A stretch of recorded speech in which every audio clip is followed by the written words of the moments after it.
तारीख को एक रात के लिए सूर्य की अंतिम किरण से सूर्य की पहली किरण तक उपपति के रूप में चुनेंगी।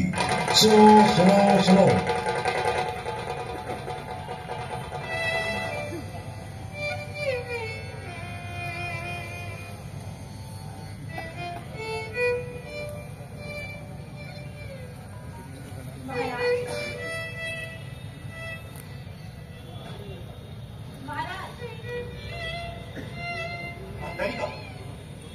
यहाँ क्यों चलिए?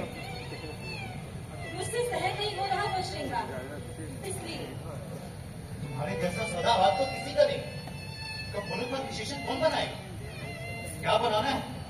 कमल या शंख? अभी महादेवी से पूछा, किंतु उन्होंने कोई उत्तर नहीं दिया। वो तो जैसे बिल्कुल जड़ सी हो गई है। न उनके कानों तक कोई बात जाती है, न ही उनकी कोई प्रतिक्रिया होती है। कहती है कुछ भी बना दे, क्या अंतर है? मातरिका, तुम तो महादेवी को बचपन से जानती हो। क्या ये सच है कि मुझसे ब्याह होने से पहले वो किसी की बात तकता थी? हाँ। कौन थे वे?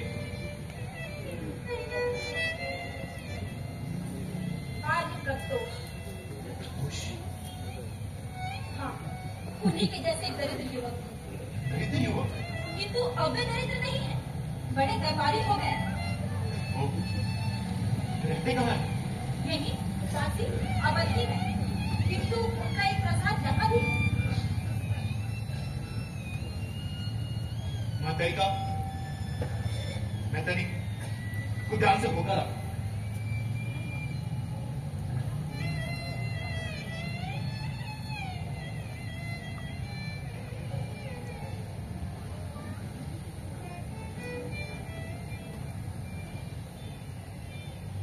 मातरिका। श्रीमान। महाराज, ध्यान है। उनकी तबीयत कैसी है? सारी रात सोए हैं, अन्न का एक दाना भी मुंह में प्रवेश नहीं किया। और महादेवी? 6 रातों की तरह पैरात भी नहीं सोए, शैया पर बस करवटें बदलती रही। उन्हें तैयार किया गया? श्रीमान, अब लेपा का स्नान हो चुका है, बस श्रृंगार चल रहा है। क्या पहनाया जा रहा है? वही जो आपकी आज्ञा थी श्रीमान। जयमाला गुथी जा चुकी है? जी। मातरिका, आज सारी रात तुम महाराज के साथ रहना। उनका मन बहुत अस्थिर। कहीं कुछ? हाँ, कहीं कुछ डर ना बैठे मातरिका। चलता।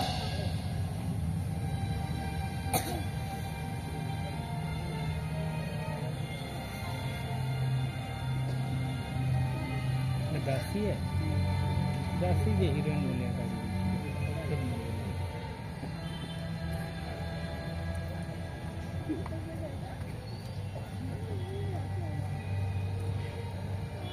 मातरिका, मातरिका, मातरिका, क्या देख रही? ये डूबी हुई? देख रही हूँ नीचे उस मंडप की ओर। कैसा बना? बहुत ही कल्पनाशील। कल्पनाशील? जिन व्यक्तियों की नियुक्ति आपके परिश्रम से हुई है, वे तो अपने कामों में बड़ी कल्पनाशील है। लेकिन मुझे यह समझ में नहीं आता कि राजप्रसाद के कर्मचारियों को क्या हो गया? कोई त्रुटि हुई है महाराज। अभी उद्यान में देखा कि वाटिका के ऊपरी किनारों पर हल्की सी खाई जमी, अनेकानेक क्यारियों में जल नहीं गिर, कई सुकुमार पौधों के आसपास से घास तक नहीं फैली। पर अभी यहाँ देख रहा हूँ कि मंदिरा में मक्षिका है और चटक पर घूर्गित है, ताकि मैं चित्रकारी कर सकूं। महाराज क्षमा करें, मैं अभी साफ कर दूंगी। मातरिका, आज 1 सप्ताह पूरा हुआ है ना? जी महाराज। कुछ याद ही नहीं रहा। अभी यही जानने का प्रयास कर रहा कि वर्ष कौन सा है, तो कुछ हिसाब नहीं बना। संवत की संख्या की जगह महीनों के नाम आ गए और उन नामों के स्थान पर तिथियों का क्रम आ गया। और उस क्रम के बजाय महाराज, आप बहुत क्लांत हैं महाराज, आपको विश्राम की आवश्यकता है। विश्राम। सावधान, महामात्य, राजपुरोहित एवं सेनापति महाबलाधिकृत पधार रहे हैं। तो आप लोग हैं गोकाक की स्वामी भक्त त्रिमूर्ति। कहिए, अब क्या आज्ञा है मेरे लिए? महाराज, हम कैसे आपको अपनी निष्ठता का विश्वास दिलाएं? महाराज, हम जो कुछ भी कह रहे हैं केवल राज्य के हित के लिए कह रहे हैं। इसकी अतिरिक्त और कोई भावना नहीं है महाराज। निसंदेह इसमें कौन शक कर सकता? महाराज, आप अच्छी तरह जानते हैं मल्ल राज्य की परंपरा को कि शासन काल के 5 वर्ष पूरे होते ही उत्तराधिकारी की घोषणा कर दी जाती है। आपके बिहार सिंहासन आरोप को 5 वर्ष गुजर चुके हैं महाराज, लेकिन अभी तक कोई संतान नहीं हुई। महाराज, आप 1 मास तक संयमग्रस्त रहने के कारण प्रजा के मन में डर से समा गया है कि वो तब की बात है जब मैं रोगग्रस्त था, पर अब तो मैं पूरी तरह स्वस्थ हूँ, पुष्ट हूँ। क्या मुझे देखकर कोई कह सकता है कि मेरे जीवन के दिन पूरे रह गए? कोई नहीं कह सकता, लेकिन जो आपको देख ही ना पाए उन्हें इस आशंका से बचाने का कौन सा उपाय है महाराज? और अगर हो भी तो कब तक उसका सहारा लिया जा सकता है महाराज? कभी न कभी तो समस्या का सामना करना ही पड़ेगा। समस्या? कैसी समस्या? महाराज, स्वयं को भुलाए हुए मत डालिए। सच्चाई की साक्षात्कार जितनी जल्दी कर ली जाए अपने आप को संभालने में उतनी ही आसानी रहती है। लेकिन ऐसी कमी नहीं है जो अपने इस दुख में आप अकेले नहीं है महाराज। हम सब शासन तंत्र के मंत्र हैं, आपसे जुड़े हुए हैं। अंधकार के क्षणों के हम भी भागीदार हैं महाराज। नहीं है, और अगर होते तो आप इस तरह का क्रांतिकारी पद उठाने का पागलपन नहीं करते। महाराज, ये पग उतना क्रांतिकारी नहीं है जितना कि आप समझ रहे हैं। आजकल भी नियोग की प्रथा है। 2 साल पहले कुंदेरपुर और 3 साल पहले अवंती राज्यों में इसी प्रकार उत्तराधिकारी प्राप्त किया गया है। और इन दोनों ही राज्य की मनीषियां गर्भ प्राप्ति के लिए धन नदी बनकर बाहर गई। मत बोलिए मेरे सामने एक शब्द, घृणा है मुझे इस शब्द से, धन नदी। इतिहास साक्षी है कि वर्षों से प्रथा चली आ रही है। एक पांडव का जन्म नियोग के द्वारा ही हुआ था, उनमें से कोई भी अपने पिता के असल संतान नहीं थे महाराज। बिल्कुल महाराज, क्या ऐसा संभव नहीं है महाराज कि मेरे पिता कोई और? क्या ये संभव नहीं है महाराज कि महाबलाधिकारी के पिता सही मानों में चक्रपुर के मंडलेश्वर हों? क्या ये संभव नहीं है महाराज कि ब्याह के 1 दिन पहले राजपुरोहित की मां ने आवेग के बहुत हिमानी क्षणों में अपने प्रेमी के आगे आत्मसमर्पण कर दिया? नियोग का कारण दूसरा हो सकता है महाराज, और नियोग का रूप दूसरा हो सकता है। कहीं ये चोरी छिपे होता है तो कहीं धूमधाम से। लेकिन मुझे यह किसी भी प्रकार स्वीकार नहीं है। मैं नहीं चाहता कि मेरा वंश हमेशा के लिए एक लज्जाजनक उदाहरण बने। इसमें इच्छा निच्छा कहीं नहीं आती महाराज। अंगुत्तर निकाय में एक सीधा साधा प्रश्न पूछा गया कि राजा का राजा कौन है? उत्तर भी वहीं पर है, धन। तो अब क्या मुझे धन की शिक्षा आप लोगों से लेनी होगी? मत भूलिए महाराज, राज्य अभिषेक के समय में आपने क्षत्रिय ब्राह्मण की कौन सी शपथ ली थी? महाराज, आपने कहा था कि जिस दिन मेरा जन्म हुआ और जिस रात को मेरी मृत्यु होगी, इन दोनों के बीच मेरी संतति, धन, आयु, यश सब नष्ट हो जाए अगर मैं प्रजा से द्रोह करूं। लेकिन मैंने प्रजा से कौन सा द्रोह किया है? आप अपने संज्ञा का सार्थक नहीं मानना चाहते महाराज। राजा वो जो प्रजा का रंजन करे। आप लोग ये युक्तियां मुझे क्यों सुना रहे? राजा की परिभाषा क्या होती है ये मैं भी अच्छी तरह जानता हूँ। महाराज, जब जानते हैं तो वैसा आचरण क्यों नहीं करते? महाराज, प्रजा को एक उत्तराधिकारी क्यों नहीं देना चाहते? लेकिन ऐसा कौन सा घनघोर संकट आ गया है जो आप लोग लगातार एक ही बात की रट लगाए हैं? इसका मतलब ये हुआ कि आप गुप्तचरों की बातों पर ध्यान नहीं दे रहे महाराज। क्या मैंने आपकी सेवा में ये सूचना नहीं पहुंचाई थी कि इस और केतु और उस और वल्लभराज के शासकों ने आपस में षड्यंत्र किया है कि मल्लराज पर आक्रमण करे और हमारी सारी धन संपत्ति को लूट ले? तब की बात है जब मैं रोगग्रस्त था, और अब तो मैं पूरी तरह लेकिन राजधानी के बाहर कितने लोग ये जानते हैं कि अब आप पूरी तरह रोग मुक्त हैं? क्या गुप्तचर एक के बाद एक लगातार ये सूचना लेकर नहीं आ रहे कि महाराज ओकाब का देहांत हो गया है और उनके नाम पर महामात्य, राजपुरोहित और महाबलात्कार के शासन चला रहे हैं? महाराज, क्या ऐसा नहीं हो सकता कि जानबूझकर या अनजाने में ही सही ये दोनों पड़ोसी राज्य हमारे ऊपर आक्रमण करते हैं? हम उनका सामना करके वीर गति को प्राप्त करेंगे और हमारे साथ आप तीनों और हमारे बाद क्या होगा? मल्ल राज्य का कोई बचा खुचा महत्वाकांक्षी सामंत घर सिंहासन पर बैठ जाए, नहीं ना महाराज? और अगर आप लोगों की इच्छा अनुसार राज्य में उत्तराधिकारी मिल जाएगा तो क्या होगा? तो प्रजा और सेना का मनोबल बढ़ेगा महाराज, और हमारे शत्रु अपने कुचक्रों में हतोत्साहित होंगे महाराज। उत्तराधिकारी की घोषणा सही मानो में किस बात की घोषणा है महाराज? स्थायित्व की, एक परंपरा के बने रहने की, जो एक और सामान्य नागरिक को विश्वास दिलाती है कि उसका जीवन सहज रूप से चलता रहे, और दूसरी ओर किसी भी तरह की शंकाओं, महत्वाकांक्षाओं और धुन को मिटा देती। ये धुन भ्रांति और अनिश्चय की टेढ़ी मेढ़ी गलियों से होकर मल्लराज को विकास के राजपथ पर लेकर मल्लराज के विकास की चिंता है। ये ठेकेदारी केवल आप लोगों ने लेके नहीं रखी है। लेकिन जब ठेकेदार अपने आत्मसम्मान को ठेस पहुंचने के डर से अपने दायित्व नहीं निभाना चाहता हो तब हम क्या करें महाराज? चुपचाप खड़े देखते रहें कि राज्य भीतरी और बाहरी संकटों में घिरा है? सहस्त्रों नागरिकों का जीवन एक अंधे मोड़ पर आकर ठहर गया है। एक पूरे का पूरा राज्य, सही व्यवस्था, अनेक पीढ़ियों का संघर्ष, परिश्रम और निर्माण केवल एक पुरुष के अपवाद के डर से। वाद्य परिषद को सुमित नाम से पुकारा जाता है। मुझे लगता है इसकी संज्ञा दुर्विनीत होनी चाहिए। देखिए, केवल आपकी ही प्रतिक्रिया नहीं है हमारा, चक्रवर्ती अशोक को भी ऐसा ही लगा जब वो गोदसन को इच्छा अनुसार धन नहीं दे सके। महाक्षत्र रुद्रद्रामा ने भी यही सोचा होगा। अब ये क्यों नहीं कहना चाहिए कि आप अपनी और अमात्य शक्ति का प्रदर्शन करना चाहते हैं? मुझे एक उदाहरण बनाकर स्वयं एक उदाहरण बनना चाहते हैं आप? इतिहास के पृष्ठों में आकर अमृत के भूत पीना चाहते हैं, जैसे आजाद शत्रु के मंत्री वर्षकार, जैसे उद्यम के महामंत्री योगेंद्र नायर और जैसे चंद्रगुप्त के महामंत्री चाणक्य। महाराज, आप जिस मनोस्थिति में हैं उसमें ऐसी शंका करना स्वाभाविक है, पर ऐसा कोई उपाय नहीं है जिससे हम अपनी निश्चलता प्रकट कर सकें।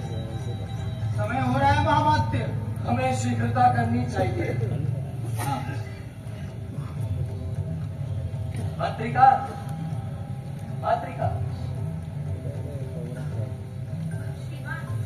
राजमहिषी तैयार है। जी महोदय। उनकी सेवा में सूचना दो कि समय हो गया।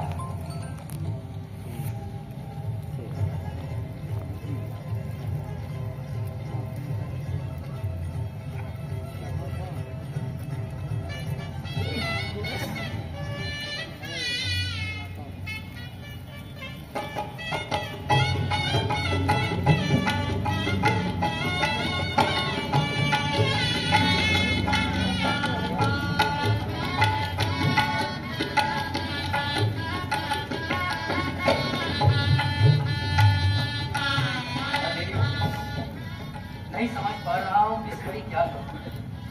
बस यही आशा करता हूँ कि आप स्थिति की अनिवार्यता को समझ नहीं, हमारी विवशता।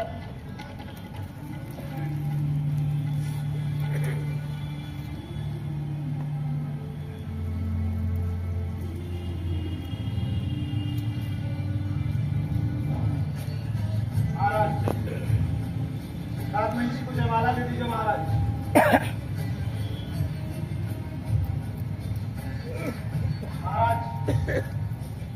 अब मैं जो कहूँ उसे सुनाइए। कहिए, मैं मल्लराज का शासक और आपका पति ओकाब अमात्य परिषद की इस निर्णय से पूरी तरह सहमत हूँ कि आपको गर्भ सिद्धि के लिए 3 अवसर दिए जाए। ये पहले अवसर की बेला है। कहिए महाराज।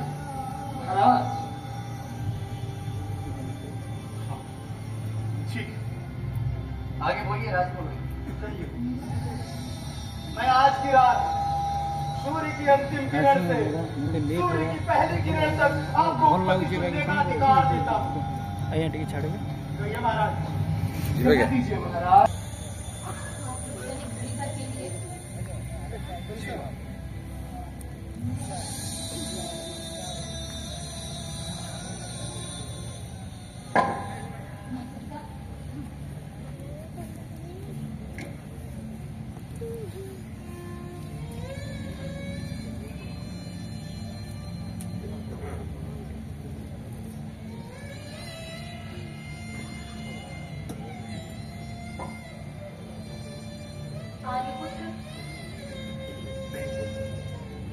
आर्यपुत्र नहीं, अब ये संबोधन नहीं। आज के लिए इसका पाठ दूसरा है। सुन रही हो मंगल वाद्यों को? इन ध्वनि तरंगों में ना जाने कितने आपको हृदयों की उमंगे हैं। कहते हैं कि 50-50 सूर्य से दूरी मापने वाले धावकों का जाल बिछा दिया गया था। महाराज के इस छोर से लेकर उस छोर तक एक नागरिक ऐसा नहीं बचा जिस तक ये घोषणा ना पहुंची। बार उसी बात को अरे क्यों नहीं सुनी होगी? सत्ता से तो एक एक गली, एक एक बात, एक एक उद्यान निकलते जाते। मेरी तो जैसे कानों में भर गई है वो। सुनो राजमहिषी शिलवती आज संध्या धर्मवती बनकर राज प्रांगण में निकलेंगी। राज्य के हर नागरिक को प्रत्याशी बनकर पधारने का आमंत्रण है। राजमहिषी शिलवती परीक्षा में प्रस्ताव रखूंगा कि उस व्यक्ति को तुरंत बाहर निकाल दिया जाए। इसने एक भयंकर सुनली इच्छा के अनुसार इससे भी नागरिक अरे नागरिक तो शिकंडी भी था। जहां होना चाहिए था पुरुष नहीं, पुरुष भी नहीं। पुरुष तो मैं भी हूं, पुरुष तो मैं भी हूं। जहां होना चाहिए था संपूर्ण पुरुष, हाँ पुरुषत्व वाला पुरुष, यही होना चाहिए था। पुरुषत्व वाला पुरुष, हाँ यही होगा ना, यही होना चाहिए था। संभालो अपने आप को, ये परीक्षा की घड़ी है। हाँ परीक्षा की घड़ी है, मेरी परीक्षा की घड़ी है, मेरे आत्मसम्मान की परीक्षा की घड़ी है, मेरे सहन शक्ति की परीक्षा की घड़ी है। तुम इसमें अकेले नहीं हो, मैं भी तुम्हारे साथ हूँ। हाँ हो ना मेरे साथ। तभी तो पिछले सप्ताह से तुम्हारे दर्शन तक नहीं हुए, ठीक उस दिन से जिस दिन से यह घोषणा प्रारंभ हुई। मैं तुम्हारे सामने कैसे आ सकती थी? मुझे खुद को तैयार करना था, सारे संस्कारों के जाल छिन्न भिन्न करके, मूल्यों मर्यादाओं को तोड़ के, अपना पूरा मनोबल इकट्ठा करके मुझे इस घड़ी तक पहुंचना था। इसके लिए दूरी आवश्यक थी, अनिवार्य थी। तो अब तुम तैयार? हाँ तैयार हूँ। किसके? अपने धर्म के पालन के लिए। यानी कि धर्म नटी। हाँ धर्म नटी। अपने अंतशाही होने का सौभाग्य कैसे पुरुष को दोगी, ये सोच लिया है तुम? किस तरह बात कर रहे हो तुम? किस तरह बात कर रहे हो? इसमें मेरा तो कोई दोष नहीं है। अरे मैंने कहा क्या? मैंने तो बस एक सीधा साधा प्रश्न पूछा है कि प्राथमिकता किसे दोगी? जो रूप को, सौंदर्य को या फिर स्वास्थ्य को? तुम चाहते हो, मैंने स्वीकार कर लिया था। क्या? तुम्हें तुम्हारे मेरी? तुम जो हो जैसे हो। धन्यवाद। अब मेरा वो मतलब नहीं था जो तुमने लगा लिया। मैं तो बस ये कहना चाहती थी कि किसे चल रही? मुझे या फिर अपने आप को? तुमसे तो बात करना भी पाप है। हाँ पाप है, मुझसे बात करना पाप है, मेरे साथ रहना भी पाप है, मेरे साथ सोना भी पाप है, सब पाप है, सब कुछ पाप है।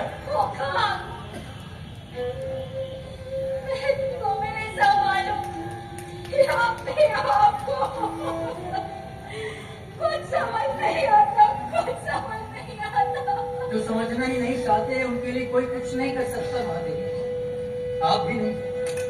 स्वीकार करती हूँ, मेरे लिए कोई क्या कर सकता है? महादेवी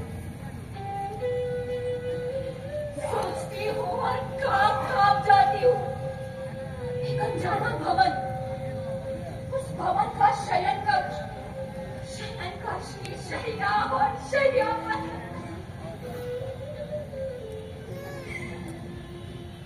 वैश्याओं के मनोबल की जितनी प्रशंसा की जाए उतनी कम है।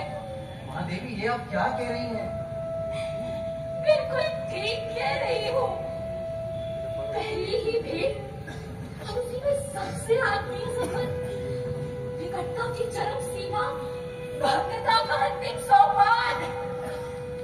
महादेवी स्थिति का सामना आपके लिए सरल हो जाएगा अगर आपकी दृष्टि अपने लक्ष्य की ओर। लक्ष्य? हाँ लक्ष्य। अर्जुन ने द्रोणाचार्य से कहा था कि मुझे मछली की केवल दाई आंख दिखाई दे रही है। मैं समझी नहीं। नारित्व की सार्थकता किसमें होती है महादेवी? किसमें? मातृत्व में। क्या आपको अपने ये भाव नहीं कर सकता? क्या आपके मन में ये इच्छा नहीं जागती कि आपके कक्ष में एक शिशु किलकारी मारता हुआ दौड़े, दर्पण जैसे स्वच्छ फर्श पर अपनी परछाई देकर चमत्कृत हो, हंसे तो पल्लव जैसे कोमल अधरों के पीछे नन्हे मुन्हे दांत चमके, रोए तो आंखों से मोती जैसे आंसू झरे। संबोधन जो कहे तो कह सकते हैं कि सारी मानवीय सभ्यता और संस्कृति का बीज है। क्षमा बांधी आप भावना के दोनों ही चेहरों पर अकेली खड़ी है, एक अभाव को तो नहीं भरा जा सकता। लेकिन जहाँ तक दूसरी कमी का प्रश्न है, आपको संतुष्ट होना चाहिए कि संयोग से आपके सामने एक ऐसा रास्ता खुल गया है जहाँ मर्यादा को भंग किए बिना ही तो संतान जैसी निधि मिल सकती है। अपने मन को पक्का कीजिए महादेव। ये सोच कर केवल एक रात का प्रश्न है, सूर्यास्त के साथ जा रही है, सूर्योदय के साथ लौट आएंगे। बस एक प्रक्रिया में से निकलने के बाद औपचारिकता, एक खाना पूरी, उन कुछ क्षणों के लिए अपने आप को भूल जाए, बिल्कुल ढीला छोड़ दें अपने शरीर को, पांचों इंद्रियों को अचेतन करके अपने भावतंत्र को निर्जीव बना लें और केवल भावी परिणाम की ओर देखें। अबोध मुद्रा, उंगली हल्के, सूर्यादान, नारित्व की सार्थकता, सोचिए महादेवी, सोचिए महादेवी।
नागरिकों के समूह को चीरता हुआ वो आगे ही बढ़ता जा रहा है।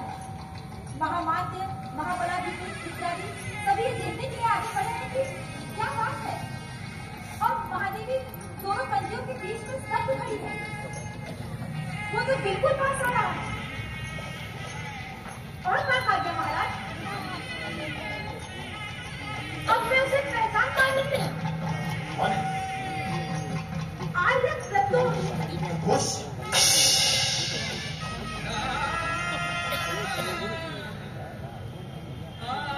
महादेवी ने जयमाला आर्य प्रत्युष के गले में डाल दी। क्या?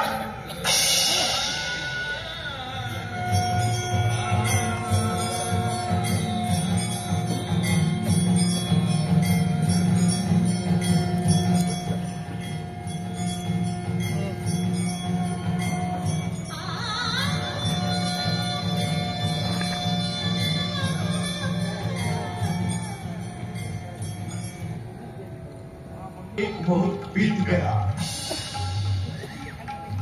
महाराज, रात का एक बहुत बीत गया। क्या? अभी तक सिर्फ एक मुहूर्त? केवल एक? खाली घटिका में केवल 2 बार जल भरा, केवल 2 बार वो रीति हुई? नहीं, अवश्य ही कोई प्रमाद हुआ है। समय कुछ चुका को तुरंत यहाँ हुआ।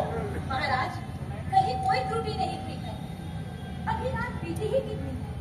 आप स्वयं आकर देखिए, पश्चिमी आकाश में लालिमा की कुछ चीजें अभी भी दिखाई पड़ रही है। और इतने समय में मैंने अपना जीवन जैसे नए सिरे से जिया।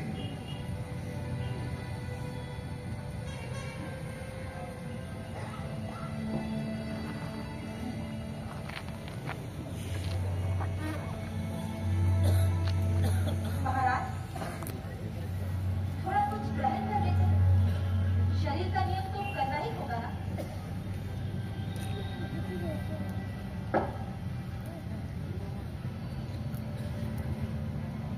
महाराज, कुछ ग्रहण नहीं करना चाहते तो विश्राम ही कर लीजिए।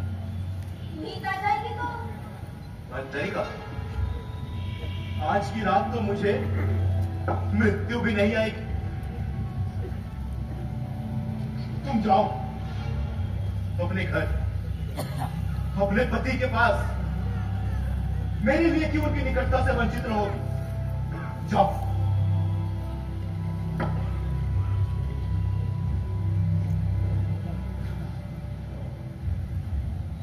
क्या हुआ? तुम गई नहीं?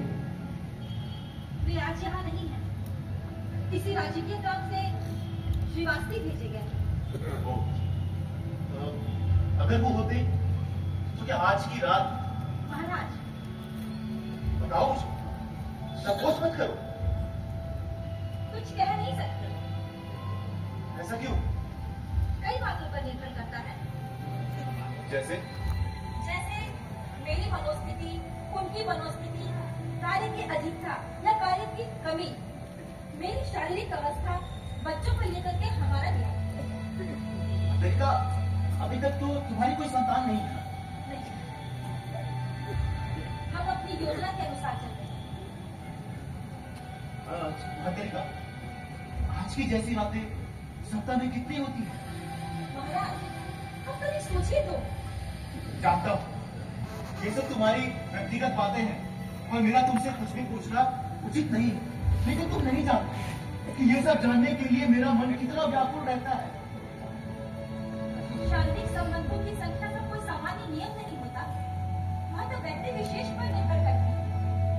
और जहाँ तक बात हमारी है, ब्याह की शुरुआत में ये संख्या अधिक थी, अब घटकर स्थिर हो गई है। सप्ताह में प्राय 3 बार।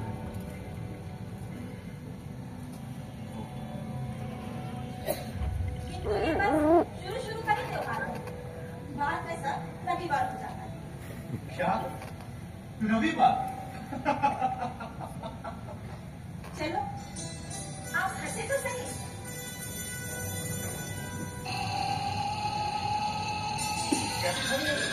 महाराज, मीरा अच्छी है। जज्बात अच्छी है महाराज। महारानी के हाथों मृणाल का रस नहीं मिला ना, इसलिए व्याकुल हो रहा है। तो चारों जागेंगे आज सारी रात। मैं, चक्रवात, कुमुदिनी, चंद्रमा।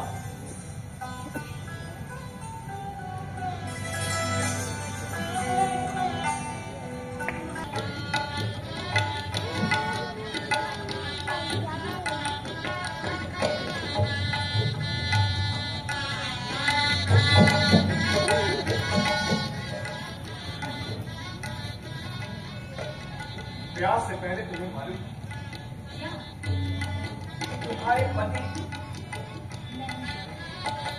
अगर मालूम होता तो क्या निर्णय में परिवर्तन की कोई संभावना? छोड़ो ना पुरानी बातों को, तुम बच्चे का क्या नाम? कुछ अपने बारे में बताओ। सुना है बड़े संपन्न व्यापारी हो गए तुम। हाँ, तुम्हारे ब्याह के साथ जब जाना कि कहीं कोई आस्था, कोई विश्वास नहीं, कोई मूल्य और कोई सिद्धांत नहीं, तो फिर सारे मनोबल के साथ जुट गया मुद्रा के संग्रह, व्यक्तिगत सुख, दिन और रात, सुबह और शाम, बस एक ही लक्ष्य, बस एक ही चिंता, मुद्रा। और तब जाना कि अर्थ का अर्जन उतना कठिन नहीं है, बस तन और मन का समर्पण चाहता है। और इस तरह मैं बन गया मुद्रा राक्षस। तुम सुखी हो? मैंने तुमसे पूछा। तो सुनो, दुखी भी नहीं हो। वैभव बहुत कुछ दे देता है, और जो नहीं दे पाता वो उतना महत्वपूर्ण नहीं लगता। ब्याह तो नहीं किया होगा? क्या करो? ब्याह वो क्या होता है? क्या नहीं आता? तुम ही बताओ, आता है क्या? पता नहीं, सुनती तो हूँ। साधन बनकर ना, क्योंकि मेरे पास कोई कमी नहीं है। रही शरीर की आवश्यकताएं, सूची मुक्ति के और भी रास्ते हैं।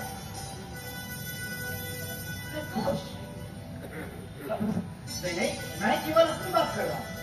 मेरी क्यों नहीं करते? वो तुम्हारी अपनी खोज है। शुरुआत तो अच्छी है ना? बताइए, इस तरह क्यों बोल रही हो? किस तरह बोल रहा हूँ?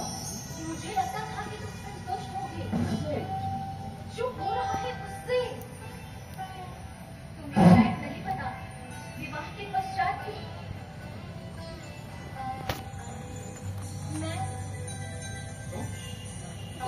मैं अब तक कुंवारी हूँ। तो तुम समझती हो तुम्हारी कौमारी में अब तक मेरी रुचि है? मानती हूँ मैं तुम्हारी अपराधिनी हूँ, तो क्या ये उसका प्रतिकार नहीं हो सकता क्या? हो सकता है, जानती हो, लेकिन एक उससे भी अच्छा है तो क्या? कि तुम यहाँ जिस तरह आई हो उसी तरह वापस चली जाओ और मैं तुम्हारा स्पर्श तक ना करूं। नहीं, तुम मुझे इतना कठोर उत्तर नहीं दे सकते। मेरे साथ इतना बड़ा न्याय नहीं कर सकते। और तुमने जो मेरे साथ अन्याय किया उसका क्या? तुम नहीं चाहते तो और मैंने जो यातनाएं सही उसका क्या?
अनोखा सा है तुम्हारा स्पर्श।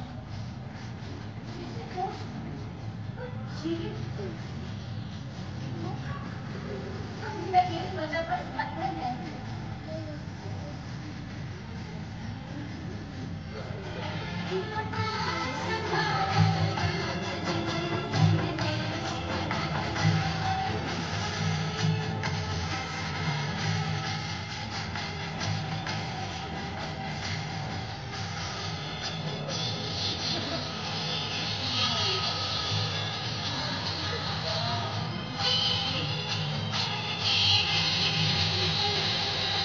जीवन सारा आएंगे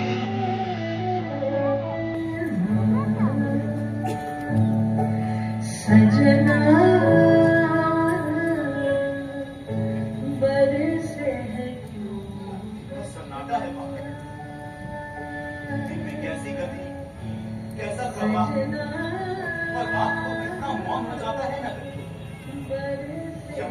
चमकते हुए प्रकाश बिंदु कभी सड़क पर दर्द किया है और घोड़ों के टापे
बंद करो ये संगीत।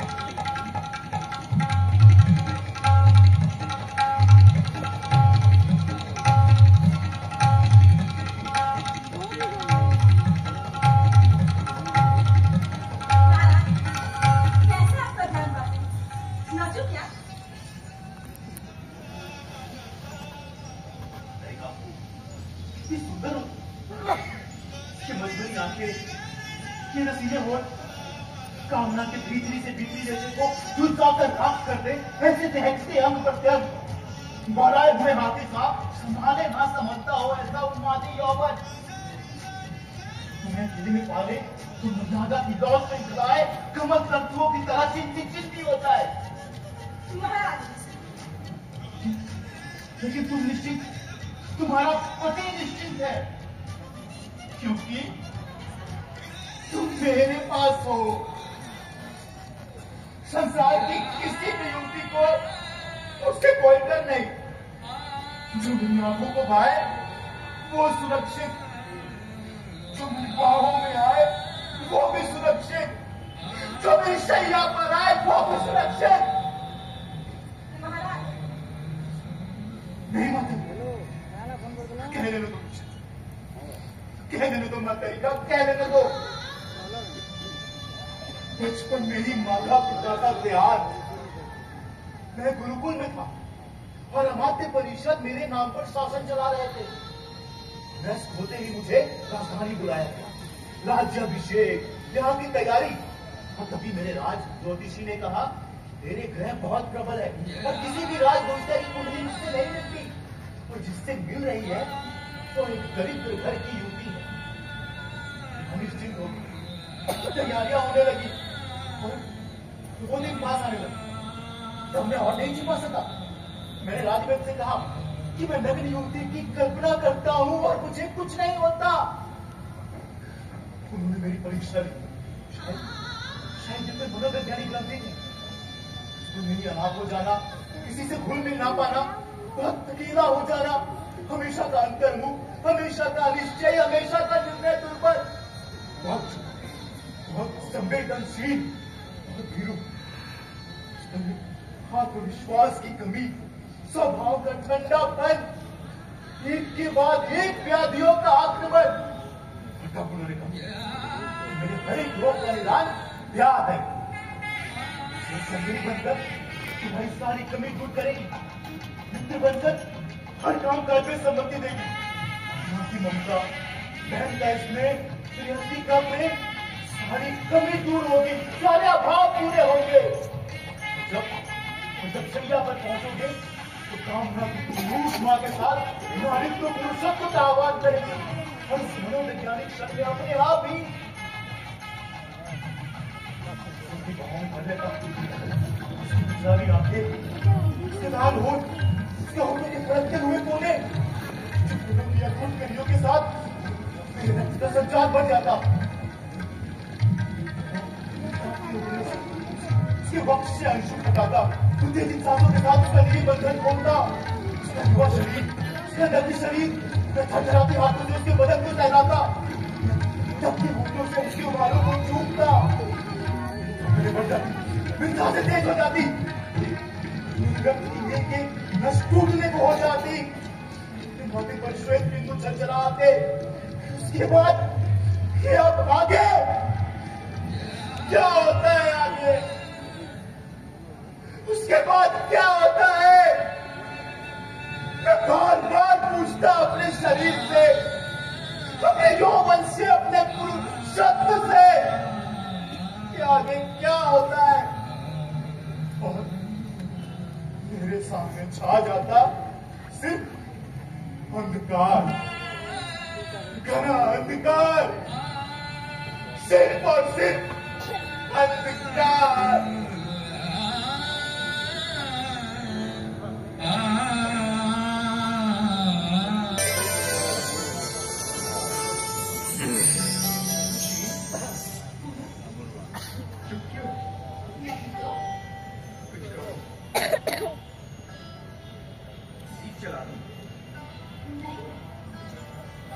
बदल जाता है प्रकाश में। नींद आई? क्या नींद? और मुझे आज की रात तो मुझे मृत्यु में नहीं आई थी।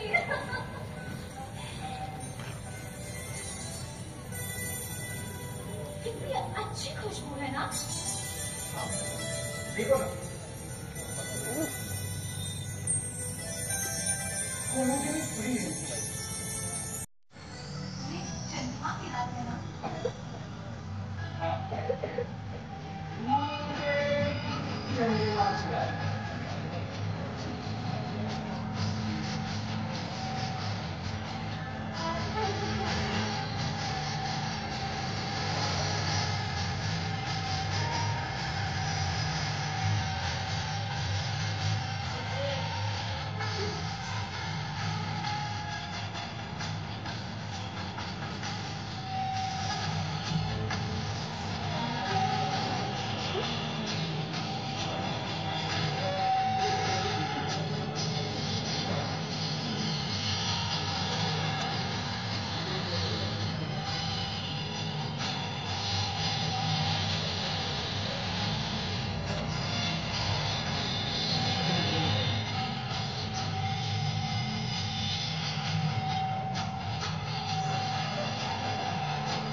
प्रकाश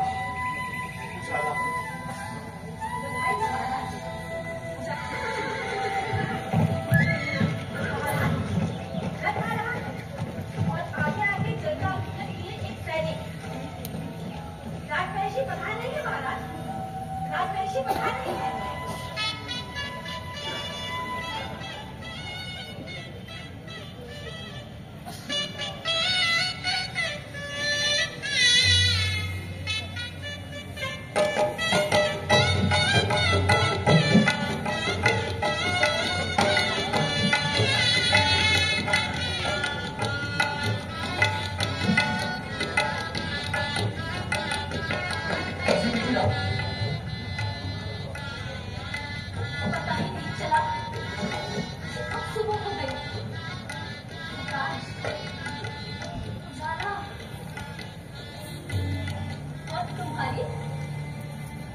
ये क्या दशा हो गई तुम्हारी? बिखरे हुए बाल, श्रृंगार के भंगावशेष, ये गंध कैसी है? बोलो ना, कैसी है ये गंध? अंगराग, नहीं, गुरुजन, लक्षा रस, नहीं, सुरभि, अरे नहीं नहीं, कुछ भी नहीं। तो फिर तुम हो, पहचानो। श्रीमती, इस गंध से तुम्हारा कोई वास्ता नहीं। अगर होता तो कल की रात तक तुम्हारे जीवन में आती और न मेरे। भरतरिका, महादेवी के स्थान की व्यवस्था करो। नहीं, अभी नहीं। जैसे भावना कमल के संकुल में बन जाता है, वैसे ही बच गई हूँ मैं इस गंध में। इससे पहले कि यह उठ जाए, इसे अपने अस्तित्व के साथ एकाकार कर लेना चाहती हूँ। चेतना की सतह पर छान लेना चाहती हूँ। अपने रोम रोम में घुसा लेना चाहती हूँ। पता है कितना कुछ गुना मिला है इस गंध में। आलिंगनों की निकटता, चुम्बनों का ताप, तन चिन्हों के सत्कार, बदनियासों की सेहत। बस, बस। क्या हुआ? सहन नहीं हो रहा? कल रात देखो कितना कुछ पाया मैंने, तो दूसरी ओर यह भी जाना कि अब तक कितना कुछ खोया है। खोने से पाने का संतोष, पाने से खोने का आक्रोश, इतना सुख दे सकता था यह शरीर, कल रात नहीं जाना। जब दो शरीर पास आते हैं तो मिलन का व्यक्तिगत इतिहास बनता है।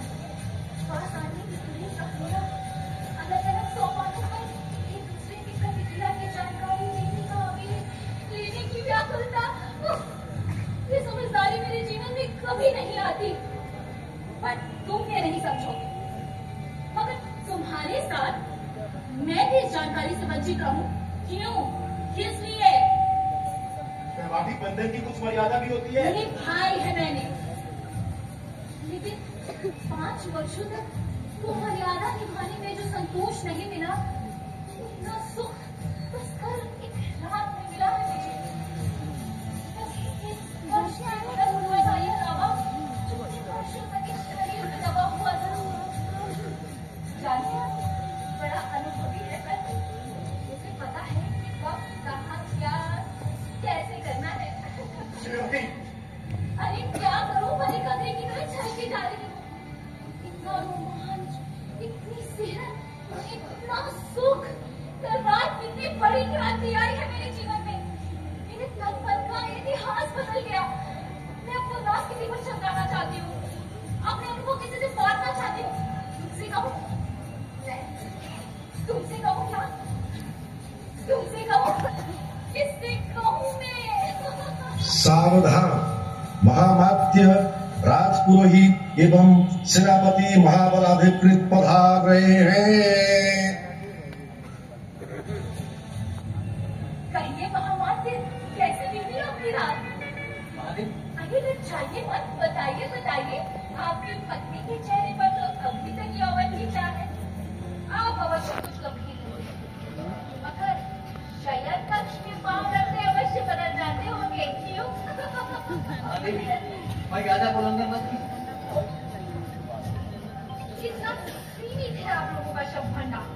बार बार वही कैसे शब्द मर्यादा। महादेवी,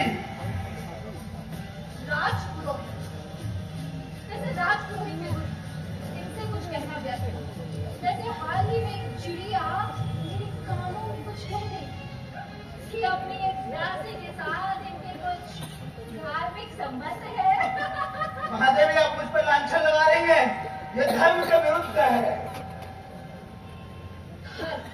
बहुत लज्जा की बात है। ये बातें आपको शोभा नहीं देती महादेवी। शोभा नहीं देती? यौवन को क्या शोभा देता है?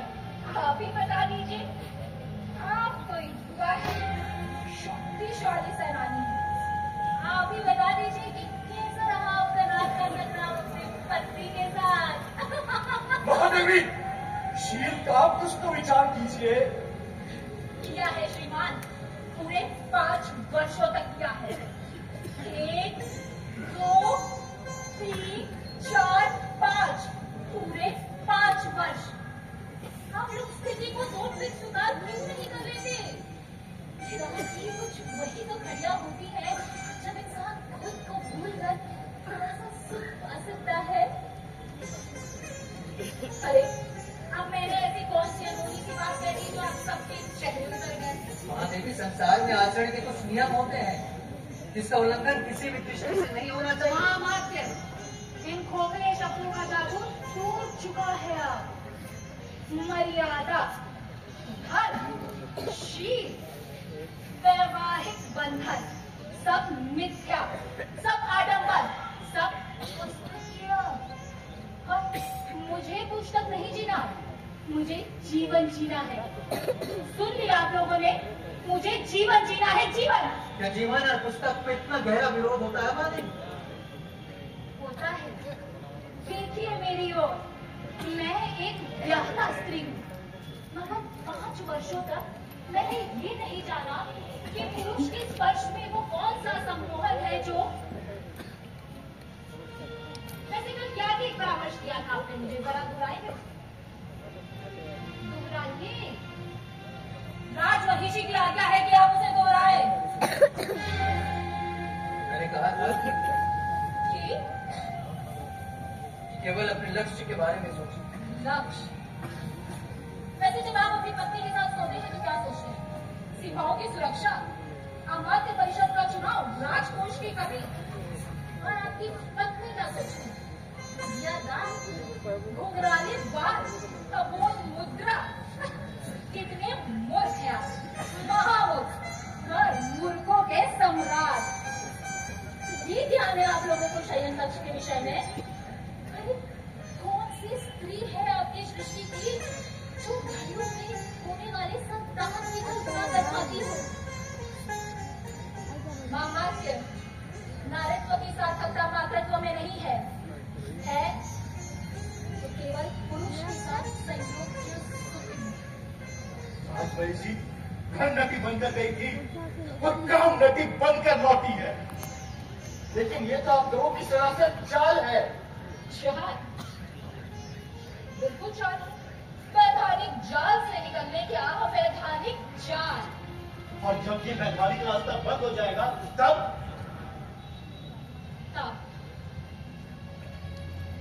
तब सोचेंगे। वैसे महाराज, जब आवश्यकताएं होती हैं तो रास्ते अपने आप खुलने लग जाते हैं। अब तुम किसी भी मर्यादा का पालन नहीं करोगी? नहीं करूंगी। तो अरे कितनी ही ऐसी युवतियां हैं जो विवाह से पहले ही कौमारी नहीं लेती, और मैं ब्याहता होकर भी ब्रह्मचारिणी थी। क्यों और कब तक? मैं एक साधारण स्त्री हूँ जो शरीर के माध्यम से जीती हूँ, तो शरीर की आवश्यकताओं को नहीं नकार सकती। महादेवी, आप बहुत दुखी हो। अपने आपे में नहीं है महादेवी, आप विश्राम करें। रात भर जागी हो सज्जनों, दिन भर विश्राम ही तो करना है। तो हमें आज्ञा दीजिए महादेवी। महादेवी, अमात्य परिषद बहुत बेचैनी से शुभ समाचार की प्रतीक्षा करेगी। पूरा मन राज प्रार्थना करेगा कि राज सिंहासन को उसका उत्तराधिकारी मिले। तनिक ठहरिए। अमात्य, राजपुरोहित, महाबलाधिकृत, अमात्य परिषद का यह निर्णय था कि वह मुझे 3 अवसर दे। जी हाँ महादेवी, 3। तो जाइए और घोषणा कर दीजिए कि आज से 1 सप्ताह बाद राजमहिषी शीलवती धर्म नटी बनकर राज प्रांगण में उतरेगी। महादेवी, किंतु आप कुछ दिनों प्रतीक्षा तो करें। अगर रात को कोई परिणाम हो तो? रात का परिणाम? सज्जनों, मैं आप सबको विश्वास दिलाती हूँ कि रात का कोई परिणाम नहीं होगा। शिवती, मेरे भूपति ने मुझे निरोधक औषधि दी। क्या क्या निरोधक औषधि? हाँ, निरोधक औषधि, और अगली बार फिर दे देगी। राजमहिषी, श्रीमती,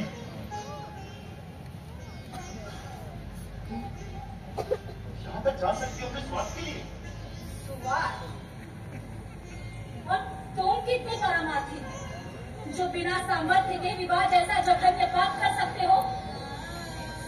राज वैद ने कहा था कि जब पूरी ऊष्मा के साथ पत्नी तुम्हारा आवाहन करेगी तो उस मनोवैज्ञानिक क्षण में, यानी मैं तुम्हारे लिए केवल एक जड़ी बूटी थी, केवल एक उपचार।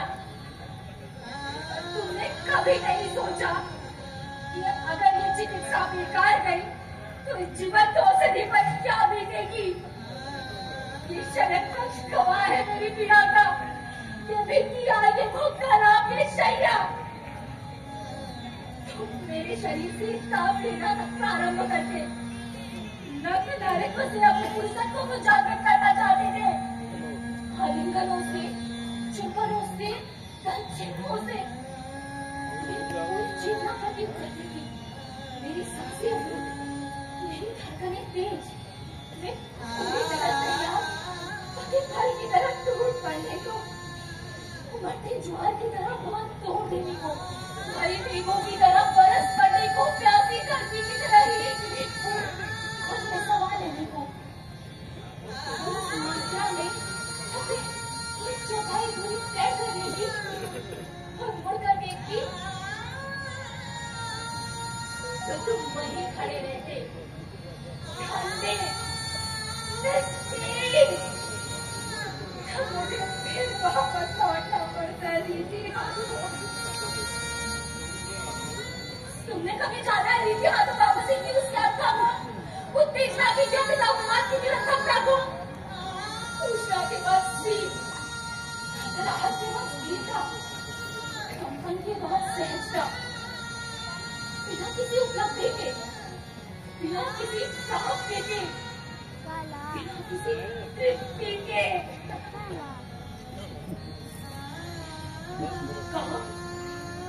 कौन है स्वार्थी, मैं या तुम?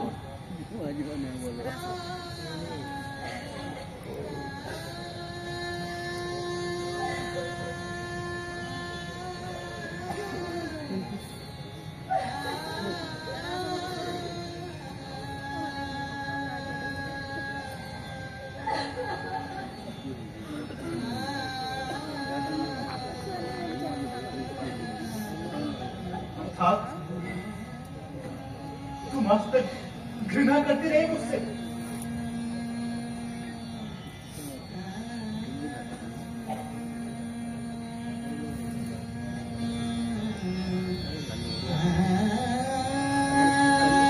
सुनो सुनो, मल्ल राज्य के हर नागरिक को सूचना दी जाती है कि आज से ठीक एक सप्ताह बाद पूर्णमासी की संध्या राजवैशी शिलवती धर्मनटी बनकर राज प्रांगण में उतरेंगी। मल्ल राज्य के हर नागरिक को प्रत्याशी बनकर पधारने का आमंत्रण है। राजवैशी शिलवती अपनी इच्छा के अनुसार किसी भी नागरिक को एक रात के लिए सूर्य की अंतिम किरण से सूर्य की पहली किरण तक उपपति के रूप में चुनेंगी। सुनो सुनो सुनो सुनो सुनो सुनो